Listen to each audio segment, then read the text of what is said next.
পুরান ঢাকার ঐতিহ্যের সাথে বুড়িগঙ্গা নদীর পাশে ফরাজগঞ্জের বিকে দাস রোড একটি বিশেষ স্থান অর্জন করে আছে। এই সড়কে হেঁটে যেতে হেরিটেজ ভবনগুলো নজর কাড়ে। তৎকালীন ঢাকার অভিজাত শ্রেণীর লোকজন এই বিকে দাস রোডে বসবাস করতেন। রাস্তার দুই পাশে অসংখ্য ঐতিহ্যবাহী স্থাপনা দেখা যায়, যা আজ ধ্বংসের দ্বার প্রান্তে। আমি ইতোমধ্যেই বিকে দাস রোডের নানান ভবনগুলো আমার ইউটিউব চ্যানেলে ভিডিও আকারে আপলোড করেছি।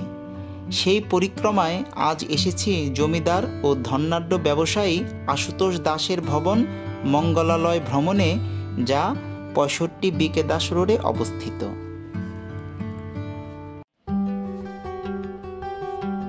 গাছ-গাছালি সম্বলিত সুরম্য প্রবেশ ফটকটিতে প্রথমেই হেরিটেজ প্রেমীদের নজর আটকে যায়।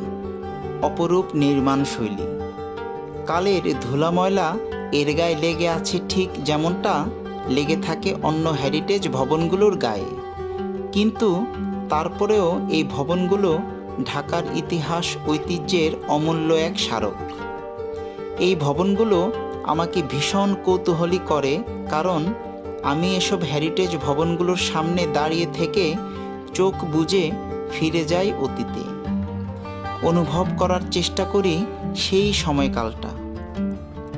ফরাজগঞ্জ তথা বিকে দাস রোডের ইতিহাস আমি ইতোপূর্বে আমার অন্য ভিডিওগুলোতে বেশ কয়েকবার বলেছি, তাই আজকে আর নয়, সরাসরি চলে যাচ্ছি মঙ্গলালয় ভ্রমণ ও এর ইতিহাসে।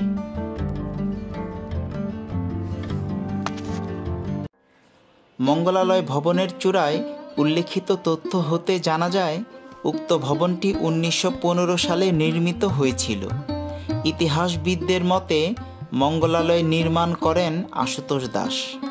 ফরাজগঞ্জের অন্যান্য জমিদার ব্যবসায়ীর মতো তিনিও নানা রকম ব্যবসা করতেন।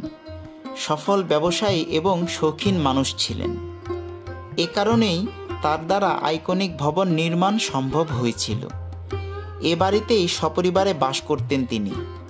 ভবনের অভ্যন্তরে প্রতিটি দরজার উপরে থাকা কারুকাজ দেখলেই স্পষ্ট হয় এর অপরূপ নির্মাণ রীতি। এত বছর পরেও কিছু কিছু কারুকাজ টিকে আছে যথাযথভাবে। সুরম্য এই দ্বিতল ভবনটি নানাভাবে অলঙ্করণ করা হয়েছিল। ভবনের সামনের অবয়বে ছিল কারুকাজ। একতলায় মূল প্রবেশপথে একাধিক খিলান। প্রতিটি খিলানের উপরে গোলাকার কার্তুজ ছিল। হাই রিলিফে অনিন্দ সুন্দর ফিগারেটিভ কারুকাজ করা হয়েছিল। ছাদের ওপর ছিল অলঙ্করণ করা 3টি ত্রিভুজাকৃতির পেডিমেন্ট, যা বর্তমানে দখলদারেরা ধ্বংস করে ফেলেছে। ঝুল বারান্দার নকশাগুলোও বিলীন করেছে তারা। ফ্রেঞ্চ রোকোকো স্টাইলে অলঙ্করণ করা মূল পেডিমেন্টটি ছিল ঠিক মাঝখানে। এর কেন্দ্রে ডিম্বাকৃতি ফ্রেমের উপর চুন সুরকির হাই রিলিফ ওয়ার্ক। তাতে ছিল মানুষের মুখচ্ছবি, যা এখন আর কিছুই নেই। ঠিক এইভাবে সে সময়ের শিল্পরুচি, স্থাপত্য চিন্তা ও সক্ষমতার প্রমাণ রাখা হয়েছিল ভবনের পুরোটা জুড়ে। বাড়ির বিভিন্ন অংশে মানুষের বিচিত্র ফিগার থাকায় স্থানীয়দের কাছে এটি পুতুল বাড়ি নামেও পরিচিত।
স্থাপত্যশৈলীর পাশাপাশি মঙ্গলালয় বেদনাবিধুর দেশভাগের সাক্ষী।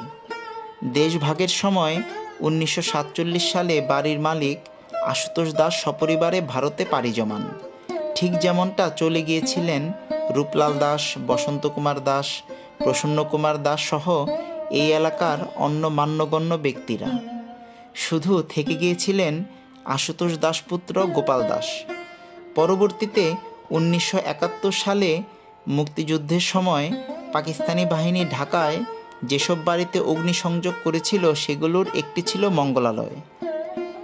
সর্বশেষ তথ্য অনুযায়ী আশুতোষ দাসের পুত্র দিলীপ দাস এ বাড়িতে বসবাস করতেন। কিছু বছর পূর্বে তিনিও দেশত্যাগ করে চলে যান। তারপর থেকে বড় হুমকির মুখে পড়েছে বাড়িটি। দখলদারদের অত্যাচারে ভবনটি বিপর্যস্ত হয়ে পড়ছে।